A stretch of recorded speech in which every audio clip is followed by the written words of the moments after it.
All right, so Friday, what did we do? 12 o'clock to like 5 o'clock, 6 o'clock maybe. Saturday, it's like lunch. What was it? 1, 2 o'clock, all the way till 5 o'clock. Sunday, it was like 10 o'clock, all the way till 1 o'clock now. All of that just to finally get back where I think we could put the pan back in. Oh my Lord. The amount of work that it takes, I mean, the whole weekend to get 2 sides in, but because of you just don't go. I mean, if you're trying to build something quality, even though you tell from the previous videos, my weld mistakes and stuff, my stuff's not that quality at all. I try with what I got, and I'm trying to do as decent quality as we can with what I have in the garage on a budget, without millions of dollars worth of tools and bead sandblasters and everything else. But you try your best when you're doing something like this. You try your best.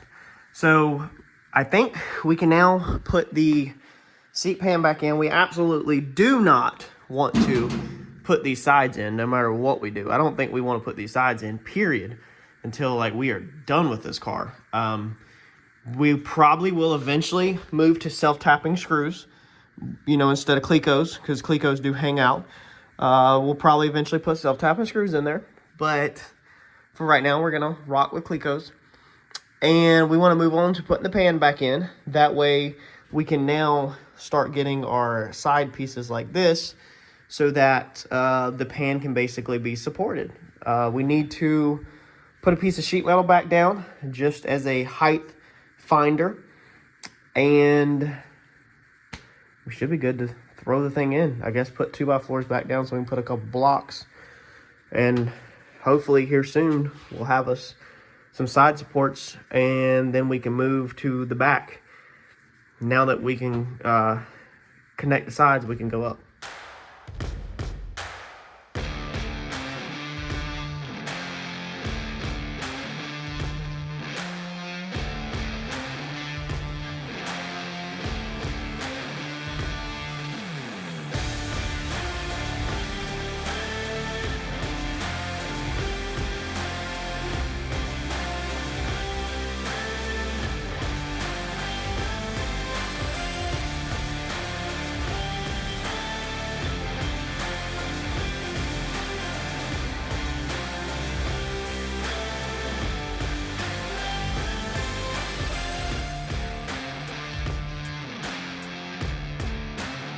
All right, so everything's back in. That bar is, I'm telling you, anytime you can build an alignment tool basically to align your panels right back where they go using these Clecos, you need to go ahead and order Clecos. I've tagged them in my videos multiple times. It's one thing I didn't have at the start of the Comet, and it was a huge mistake. I should have had Clecos the whole time. We need to remove the tire. I just wanted to show it all in here real fast because we need to clamp our metal. Remember how it bows just a little? We need to clamp it to that inner piece, because right now it has that movement like that. So we want to clamp it so that it's like this and doesn't have any movement, and then that way we can start basically going over like this with the level and finding where our side supports are going to be. But we have it on the tire. We're right back where we were. Of course, we have it on the interior panel. Of course, we have it on the seat panel. This is bag position again. I'm going to continue saying that over and over and over this whole project in case anybody new comes on board. The car cannot move at this height. The frame rails will be on the ground. The tires will just spin. So it's useless. As the car lifts, the control arms, they'll go like that. So the tire will go down and backwards a little bit and open up more room as it lifts. So we have tons of room. We don't even need this much for it to be bagged, but that's freaking plenty. That way, if we need adjustments a little bit forward or backwards or in or out, left or right, we have just a tiny bit. Our measurements, B pillar to C channel, I checked that just out of curiosity. You always want to kind of check yourself and see where you're at. We are 26 3/4 basically to the outer center, or the center pretty much. Okay, if we come over here, go to the C channel, go back on it, we are again 26 3/4, kind of to the inner on that one. This alignment tool could be rolled a little. You can see it's not 100% tight right there, but dude, Can you get better than that?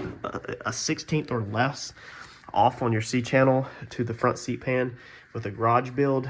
I don't think so. I don't think you could get better than that without a chassis table. That's, I mean, anybody could hit perfection, I guess, if you have a little luck on your side, maybe. But let's pull this tire out, man. Let's get this tire out of our way, get this thing clamped, and let's start figuring out how we're gonna mount the seat pan.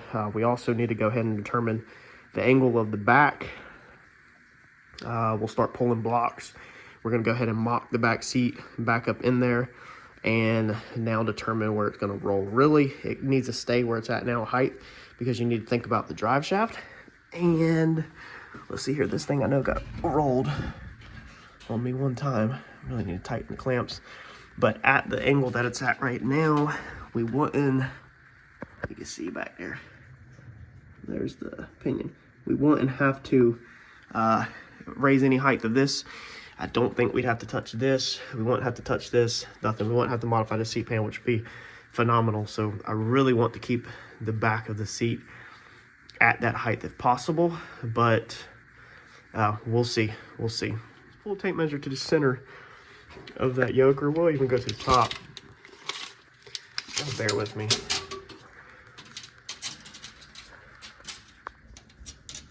All right, so that's roughly going to be 2 foot to the top of that yoke, and it is downwards a little bit.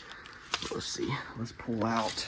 All right, so we are to the top of the crank center line, like 23 inches. So we're downhill, I think, by like an inch.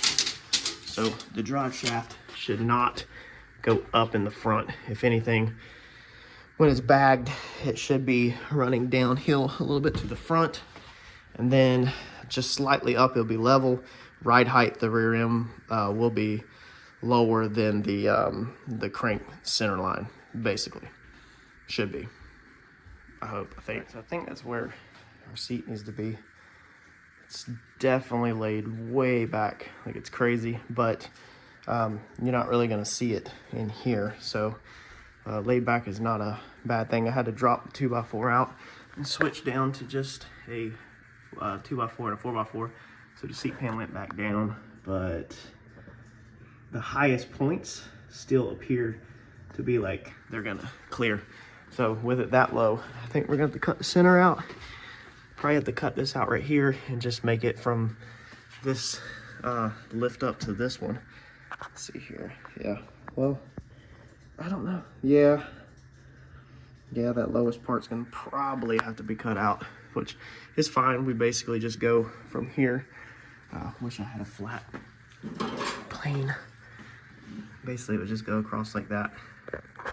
So we would just have to take the center. Let's see here. It goes about like that. Yeah, so we'd have to take the center out, and then you wouldn't see it because the seat skin right here in the center would just be crazy thin, where it looks complete, but we would just be raising the tunnel up, which meaning, oh God, I hate welding all that stuff. But not the end of the world. I think that's just what it's gonna have to be, y'all.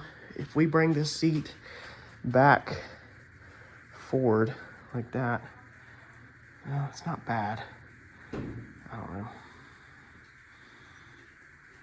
Well, we needed it forward too to clear the gas tank. So maybe we're getting to a good point now where maybe we need to grab that fuel cell and put that fuel cell back in there and see what's worked best. Because if you followed along every video, yeah, actually, y'all, I think we need to grab the fuel cell because we didn't really want to stick out past this. If anything, we wanted to be forward. Man, let's grab the fuel cell and throw it in there.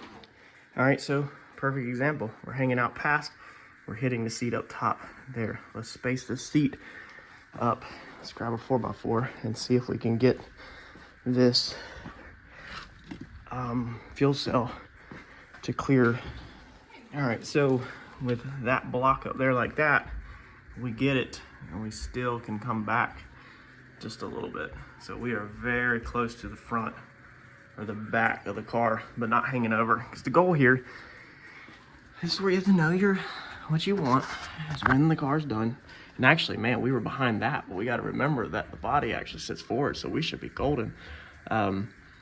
We we want a panel, a wall that goes all the way here, so you don't even see the fuel cell. But we're gonna have it probably where it's cut out. It's got little tiny bolts around it that you can take it off, and it'll be covered up with a trim panel.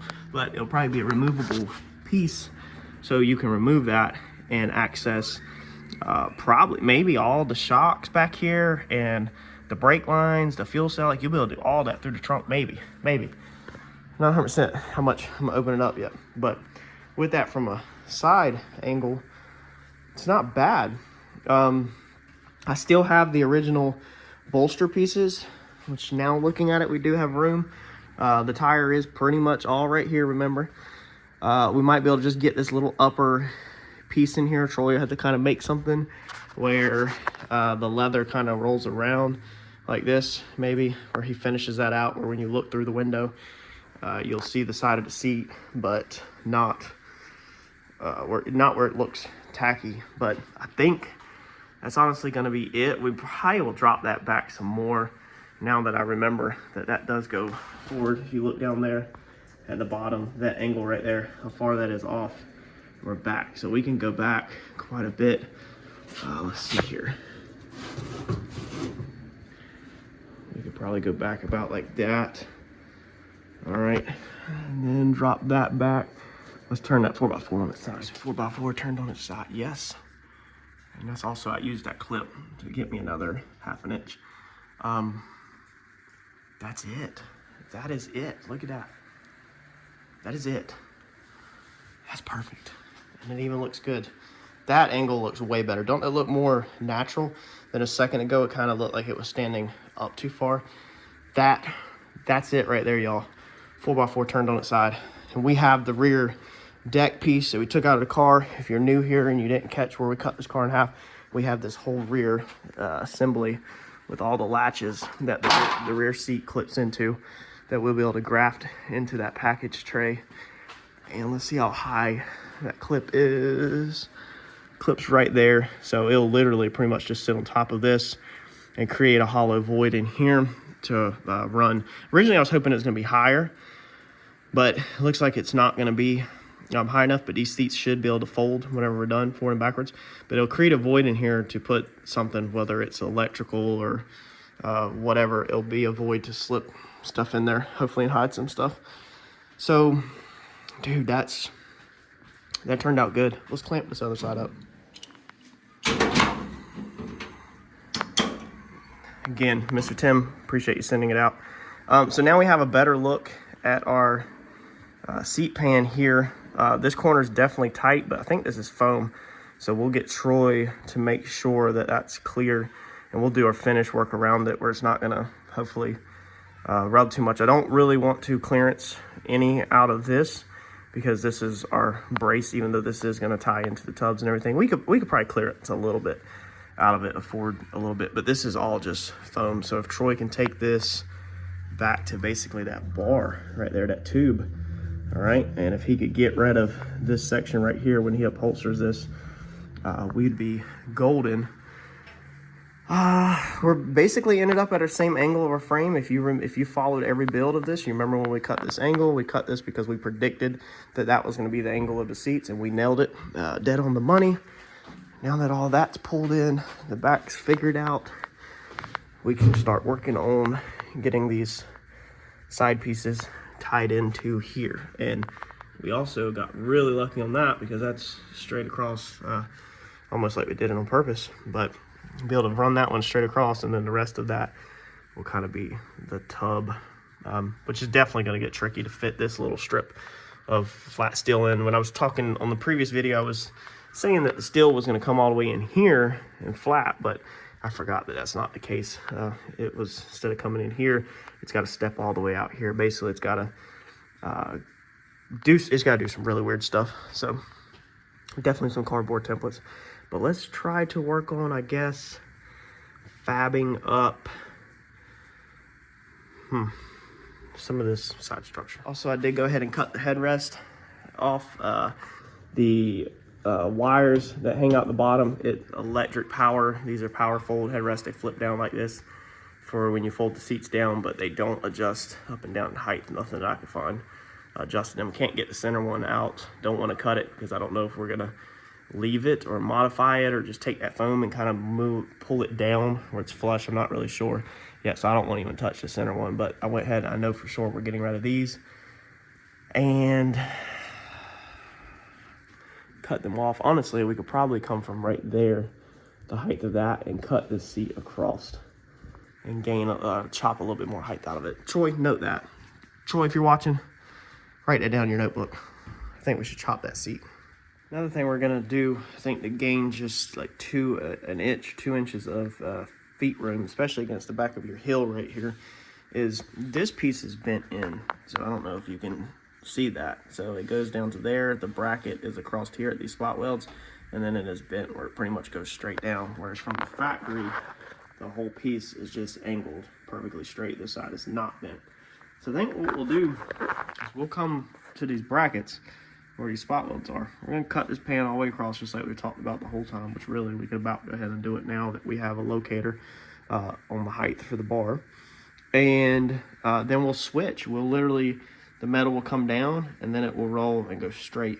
And so that will allow the heel of your shoe to go back another approximately 2 inches, it looks like, and we'll keep that a perfectly tight corner bend. Just, you know, so I mean, of course, you know, sitting out Ford like this, it's not so much, but at least you could pull your feet back so that you're not underneath the seat so much if you don't want to be. And again, this is just going to be kids back here, but that'll buy us another 2 inches of actual shoe space room in the floor.